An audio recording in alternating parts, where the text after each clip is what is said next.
ایک بوڑھا شخص مر رہا تھا، بستر پر پڑا تھا، آنکھوں میں بے بسی کے آنسو، ہاتھ کانپ رہے تھے۔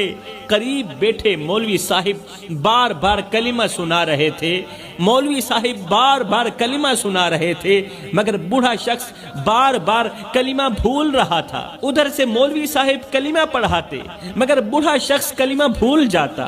آخر کار بوڑھا شخص لرزتی آواز میں کہنے لگا، روتی ہوئی آواز میں کہنے لگا، مولوی صاحب آج 6 مہینے ہو گئے ہیں آپ کو مجھے کلمہ پڑھاتے پڑھاتے، 6 مہینے ہو گئے ہیں آپ کو مجھے کلمہ پڑھاتے پڑھاتے، مگر میں ابھی تک بھی کلمہ یاد نہیں کر پایا۔